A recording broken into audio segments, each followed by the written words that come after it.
Hello students, आज हम अपनी बेसिक्स ऑफ टेंस की सीरीज़ में 13th नंबर का स्टेप सीखेंगे कि इसमें हमें क्या करना है। तो मैंने एक माइंड मैप आपके लिए बनाया है बेसिक्स ऑफ टेंस का, जो हमने अभी तक जितना भी कुछ पढ़ा है, जिसको हम एक बार माइंड मैप की तरीके से सेट करेंगे, ठीक है। और ये आपको मेमोराइज़ करने में थोड़ा आसान हो जाएगा और आप आसानी से समझ पाएंगे। तो चलिए शुरू करते हैं। देखिए, जब फर्स्ट नंबर का स्टेप है उस पे हमने जो फर्स्ट नंबर स्टेप बनाया है वहाँ पे टाइप ऑफ टेंस हमने पढ़ा। टाइप ऑफ टेंस, ठीक। और टाइप ऑफ टेंस में कितने प्रकार के टेंस होते हैं उनकी जानकारी ली। प्रेजेंट, पास्ट एंड फ्यूचर, इनके बारे में हमने पढ़ा। प्रेजेंट, और ये थोड़ा क्लियर नहीं है तो मैं आपको बता देती हूँ। Present tense, present PRESENT, present tense, इसमें present indefinite, present continuous, present perfect and present perfect continuous tense को हम पढ़ते हैं। इसी तरह past indefinite, past continuous, past perfect and past perfect continuous tense को हम पढ़ते हैं। Future indefinite, future continuous, future perfect and future perfect continuous tense की पढ़ाई हम करते हैं, जिन्हें हम टेंस कहते हैं। ठीक, 12 टेंस कहते हैं। Number 2 step basics of tense की सीरीज में, जिसमें हम PERSON, पर्सन को पढ़ते हैं। पर्सन माने लोग, ठीक है ना। पर्सन का मतलब होता है लोग, जिन्हें हम पढ़ते हैं first person, second person, third person. ठीक, first person, second person, third person. First person मैं या हम, सेकंड पर्सन सुनने वाला यू, एंड थर्ड पर्सन वो सारे लोग जिनके बारे में हमने कुछ कहा, ठीक है, वो सारी चीज़ें जिनके बारे में हमने कुछ कहा। तो ये स्टेप 2 हुआ। स्टेप 3 पर आते हैं। तो काइंड्स ऑफ सेंटेंस हमने पढ़ा। जब हमारा बेसिक्स ऑफ टेंस का स्टेप 3 था, उसमें काइंड्स ऑफ सेंटेंस हमने पढ़ा, जिसमें पॉजिटिव सेंटेंस मैंने प्लस का साइन लगाया, निगेटिव सेंटेंस तो माइनस का साइन लगाया, क्वेश्चन मार्क इंटरोगेटिव सेंटेंस, फिर ये इंडिकेटर इस तरीके का, ये हो गया आपका ऑर्डर वाले इंपरेटिव सेंटेंस, फिर ये हो गया आपके एक्सक्लेमेटरी सेंटेंस, जिसमें एक सीधी लाइन और एक पॉइंट होता है, मार्क ऑफ एक्सक्लेमेशन जिसे कहते हैं।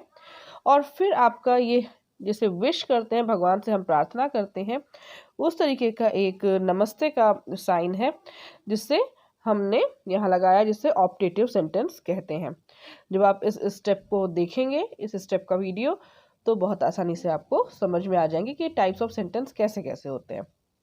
फिर आता है आपका ये SVO कॉन्सेप्ट। SVO क्या होता है? ये रूल जिसमें सब्जेक्ट, वर्ब और ऑब्जेक्ट होता है। बच्चों, आप जब आपका ट्रांसलेशन करते हैं या सेंटेंस मेकिंग करते हैं, तो सही जगह पे उसको लोकेट नहीं करते हैं। जैसे सब्जेक्ट कहाँ पे होगा, आपका वर्ब और मेन वर्ब कहाँ पे होगा, आपका ऑब्जेक्ट कहाँ पे होगा, आपको बहुत क्लियर नहीं होता है। तो SVO को याद करने से आपको याद करने में आसानी होगी। सब्जेक्ट, वर्ब एंड ऑब्जेक्ट, ठीक है। जैसे Ram is a doctor, Ram कौन है? सब्जेक्ट है, जो काम करने वाला है या जिसके बारे में कोई बात की जा रही है। हमारा सब्जेक्ट क्या है? जिसके बारे में हम बात कर रहे हैं। यहाँ पे आपका helping verb is a doctor, ठीक है ना। अ डॉक्टर, वह ऑब्जेक्ट क्या है उसका, कि वह एक डॉक्टर है, उद्देश्य, ठीक है। इसके बाद हम जानेंगे कि हमने जाना हमारे नेक्स्ट सीरीज में स्टेप नंबर 5 में कि WH वर्ड्स कौन कौन से होते हैं। WH वर्ड्स कौन कौन से होते हैं? व्हाट, व्हेन, वो सारे वर्ड जिनकी स्टार्टिंग W से होती है। W what, when, where, who, whose, okay, why, तो ये सारे हमारे W वर्ड हो गए। H वर्ड में हाउ, ठीक है।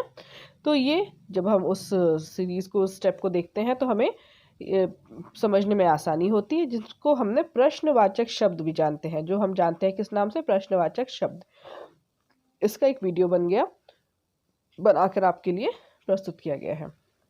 उसके बाद हमारे निगेटिव वर्ड्स आते हैं, ठीक है। Negative words, types of negative words. हो सकता है थोड़ा आपको, मैंने इसको इंटरेस्टिंग आपके लिए बनाने में, कि आपको आसानी पड़े, आपको याद रहे चीज़ें, कि ऐसा कुछ कलरफुल सा आपके सामने आया था, तो वो किस नंबर पे आया था? 30 नंबर पे आया था, और उसमें क्या क्या चीज़ें थी जो मैम ने डिस्कस की थी, ठीक है ना। तो वो सारी चीज़ें मैं यहाँ पे इसलिए इस तरीके से बनाया है। मैं आपको क्लियर कर देती हूँ। नो, ठीक है ना। जैसे ये है आपका नो, नॉट। निगेटिव वर्ड्स में आप देखें तो ये नो, एन ओ नो है, शायद यहाँ थोड़ा क्लियर आपको नहीं दिखेगा बट एन ओ आप लिखें यहाँ पे नो, ठीक है। ये नॉट है, एन ओ टी नॉट। फिर never, N E V E R never, N E I T H E R neither, nor, neither nor एक साथ आता है, ना तो ना ही जिसे बोलते हैं। फिर आगे आपका रिफ्यूज़, ठीक है ना, कोई चीज़ मना कर देना, रिजेक्ट जिसको खारिज कर देना बोलते हैं। प्रोहिबिटेड, ठीक है ना, कोई निषिद्ध एरिया है तो उसे क्या बोलते हैं, प्रोहिबिटेड, ठीक है। प्रोहिबिटेड आप ऐसे करके इसे देख सकते हैं, ठीक। ये हो गया आपका प्रोहिबिटेड। देन हो गया आपका फ्यू एंड लिटिल, ठीक, फ्यू और लिटिल। इसके बाद आता है आपका जो 7 नंबर का हमारा स्टेप था उसमें क्या आता है,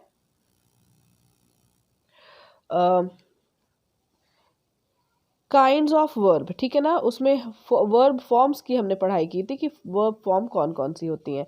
देखिए फर्स्ट सेकंड थर्ड फॉर्म हम जानते हैं वर्ब की, इस तरीके से याद कर लेना चाहिए। और आईएनजी फॉर्म होती है, ठीक। तो first second third and ING forms होती हैं। गो, वेंट, गॉन, जैसे हम जानते हैं गो, वेंट, गॉन, लेकिन हम ये नहीं पता कि वेंट का मीनिंग ये सेकंड फॉर्म है, ठीक है ना। गॉन कब आ गया, कहाँ से गॉन आ गया, जब गो होता है तो, ठीक है। तो इस टाइप की प्रॉब्लम्स बहुत आती है और हिंदी मीडियम के बच्चों के लिए ये बहुत बड़ी एक परेशानी रहती है कि अजीब अजीब से वर्ड्स आ जाते हैं जो जाने पहचाने से लगते हैं बट क्लियर नहीं होते, ठीक है। तो गो, वेंट, गॉन ये एक ही सीरीज ऑफ वर्ड है जो अलग अलग टेंस में यूज होती है, ठीक है। तो go, went, gone and ING form, इतना आप याद रखें। इसी तरीके का 2 फॉर्म्स और यहाँ पे मैंने बना दी है, कम, केम, कम, ठीक है ना। First form come, second form came and third form again come. तो come, came, come and coming. फिर आ गया run, ran, run and running, ठीक है। फिर आता है हमारा preposition. Preposition is a part of speech, ठीक है। Preposition is a part of speech. इसको देखें आप, इसमें आपका पोजीशन टेलिंग वर्ड्स होते हैं, ठीक है ना। अगर ये आपको समझने में मुश्किल लगे तो आप ना समझें, आप सीधे समझें कि पोजीशन टेलिंग वर्ड्स जो मैंने सीरीज बनाई है, सीरीज नंबर 8 स्टेप नंबर 8, उसमें इसको पोजीशन टेलिंग वर्ड्स ही नाम दिया है क्योंकि कोई भी नाउन, कोई भी चीज़ का उसकी स्थिति क्या है, ठीक है ना, वो ये वर्ड्स बताते हैं। इनकी हेल्प से हम उन्हें इंडिकेट करते हैं, उनको लोकेट करते हैं। कोई चीज़ इन है मतलब कोई है जो अंदर है, कुछ है जो एट है, ठीक है ना, पर है, ऑन, अपॉन, इनटू, ठीक है ना, कुछ है जिसमें गति है तो somebody is jumping from a bridge into a river, कोई है जो ब्रिज से जंप कर रहा है इनटू अ रिवर, तो वहां पे क्या हो गया, इनटू, ठीक है ना, इनटू आ गया। आफ्टर, हाँ, और बिफोर, तो आफ्टर, बिफोर पहले, बाद में, ठीक है ना। तो ये सारी चीज़ें, इस तरीके के और भी बहुत सारे वर्ड्स होते हैं बट एक ये तो आप उसमें जो स्टेप है आराम से उसमें आप देखें, बट ये एक माइंड मैप है तो इसे हम इस तरीके से ही समझेंगे यहाँ पे। फिर आ जाते हैं हमारे इम्परेटिव या आदेशात्मक वाक्य, ठीक। तो आदेशात्मक वाक्य जो है उन्हें, जो हमारे इम्परेटिव वर्ड्स लिस्ट हमने स्टेप नंबर 9 में सॉरी पढ़ी है, कैसे है, सिंपल वर्ड्स जो भी आप जानते हैं, ठीक है ना। क्रियाएं, कम आने की क्रिया, जाने की क्रिया, तो ने ना लगा करके कम, आओ, गो, जाओ, सिट, बैठो, जिन्हें वन वर्ड सेंटेंस भी कह सकते हैं। वन वर्ड सेंटेंस है, जैसे हम अपने घर में बच्चों से बोलते हैं, कम, गो, सिट, स्टैंड, ब्रिंग, लाओ, ठीक। तो इस तरीके से हमारे इम्परेटिव सेंटेंस होते हैं। फिर आ गए हमारे आर्टिकल, ओके। आर्टिकल्स में मैंने इसमें 2 छोटे पॉइंट्स से साथ में बनाया है इस वीडियो को, आप आसानी है वो video. Article a and the होता है, ठीक। और उसके बाद ऑप्टेटिव वर्ड्स कौन से होते हैं, आई विश, ठीक है ना, आई विश मैं प्रे करती हूँ आपके लिए, मे गॉड ब्लेस यू भगवान आपको आशीष दे, ठीक है ना। तो ये सब आप इस तरीके से लिख लें, I wish, may God bless you, ठीक है। तो ये हमारा हो गया ऑप्टेटिव वर्ड। फिर इसी सीरीज में हमारा आता है हेल्पिंग वर्ब और मेन वर्ब। हेल्पिंग वर्ब कौन से होते हैं, मेन वर्ब कौन से होते हैं।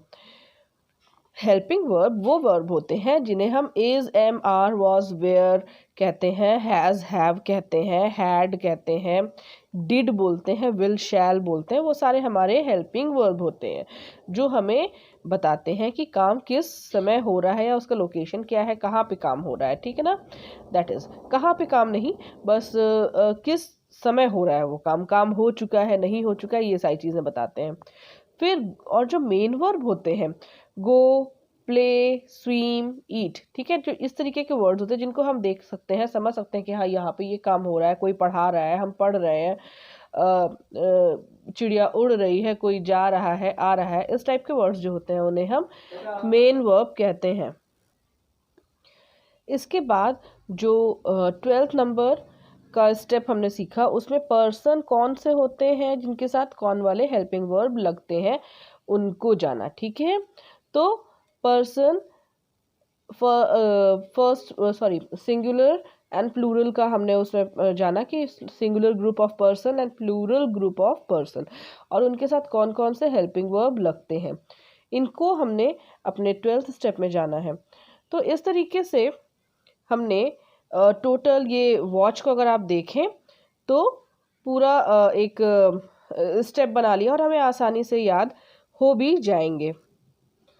सो स्टूडेंट्स, इस तरीके से हमने अपने क्लॉक स्टाइल में 12 स्टेप्स टूवर्ड्स ट्रांसलेशन या टेंस कंप्लीट किए हैं। एक माइंड मैप से हम उन्हें समझ लेंगे कि हमने क्या क्या पढ़ा है। हमने टेंस पढ़ा है, पर्सन पढ़ा है, सेंटेंस टाइप पढ़ा है, एक एसवीओ सब्जेक्ट कॉन्सेप्ट पढ़ा है, WH वर्ड्स जानते हैं, हम निगेटिव वर्ड्स जानते हैं, हम वर्ब की कौन कौन सी फॉर्म्स होती हैं, 3 फॉर्म वो जानते हैं, हम प्रीपोजिशन का मतलब जानते हैं, हम जानते हैं कि पोजीशन टेलिंग वर्ड्स कौन कौन से होते हैं, हम जानते हैं कि आदेशात्मक वाक्य या इम्परेटिव वर्ड्स कौन से होते हैं, हम ये भी समझ सकते हैं कि आर्टिकल क्या होते हैं और ऑप्टेटिव वर्ड्स क्या होते हैं। ठीक, और उसके बाद हमारा जो ये हमारा हेल्पिंग वर्ब और मेन वर्ब कौन कौन से होते हैं, ठीक है, उनको भी हम जानते हैं। ठीक है, कि इज, एम, आर, ये, और उसके बाद पर्सन और हेल्पिंग वर्ब, किस पर्सन के साथ कौन सा हेल्पिंग वर्ब लगाया जाता है, अब हम ये भी ठीक से जानते हैं। स्टूडेंट्स, मैंने पूरी कोशिश की है कि आपको ये वीडियो ईज़िली समझ में आ जाए कि अभी तक आपने इस सीरीज़ में क्या क्या पढ़ा है और उसके बाद हम अपनी आगे की जर्नी को बढ़ाएंगे। ठीक है, प्रोसीड करेंगे। So I hope this video would be very helpful for you all and very interesting also. I wish you all the best from my side. And अगर आपको ये वीडियो हेल्पफुल लगता है तो प्लीज़ इसे लाइक, अपने दोस्तों में शेयर एंड सब्सक्राइब ज़रूर करें।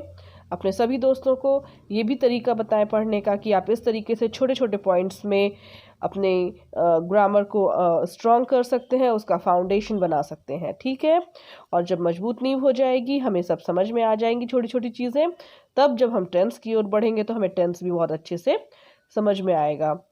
So please like, share and subscribe my channel. Thank you so very much.